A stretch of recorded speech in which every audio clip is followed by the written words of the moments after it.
Students who completed their simultaneous interpretation training in some schools have yet to learn that interpretation goes beyond word-for-word rendering. Advanced students can now be shown how language, knowledge, and anticipation are exploited jointly to overcome the apparent difficulties of SI, and then given the opportunity to experiment with the many possibilities to find their own rhythm and style. These students have now reached the core of SI technique, and should have begun to understand implicitly the constraints and possibilities.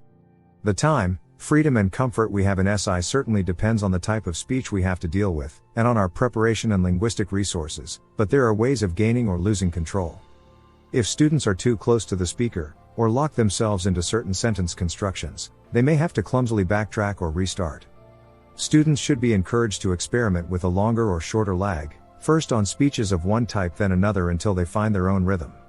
Developing the skills needed to take decisions on the fly, while maintaining the correct timing distance from the speaker, neither too far nor too close, requires a combination of awareness, adaptability, ear voice span and experience. Usually advanced students and junior interpreters have difficulty tackling with fast-paced speeches, and one of the most common mistakes is to resort to Type 1 mode of interpretation or word-for-word rendering.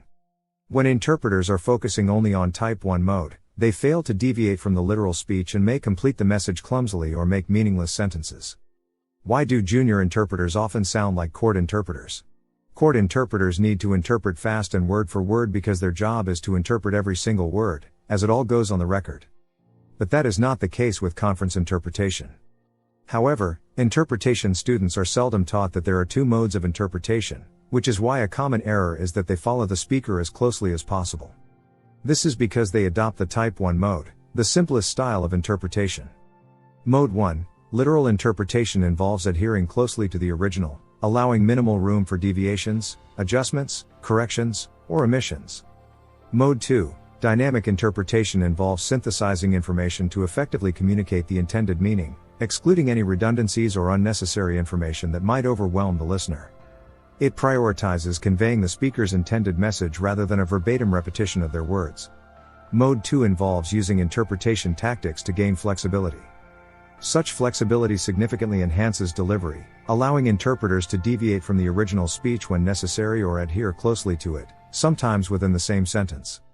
For instance, when speakers tend to speak very fast or are sometimes incoherent, Mode 2 interpretation may be essential, in as much as is possible, given the quality of the original speech.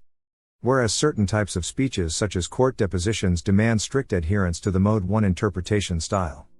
The issue is that students tend to be exclusively trained in Mode 1 as the primary method for simultaneous interpretation, and receive next to no instruction about instances where they could apply Mode 2.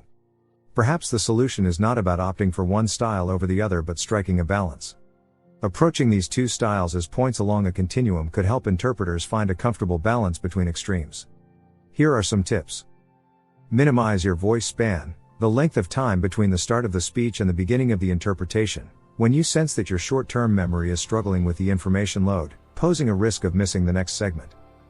Deviate from a literal interpretation when the original is excessively fast, illogical, or awkward to follow verbatim, although this happens less frequently than the proponents of a pure Mode 2 might assume. Only choose a non-literal interpretation approach when you are certain that adhering to the original would compromise the credibility of the interpreter. It is crucial to avoid rigidity in these situations, as the goal is for a foreign language audience to understand the message. One good tip is for interpreters to practice lengthening and shortening their ear-voice span according to the information load.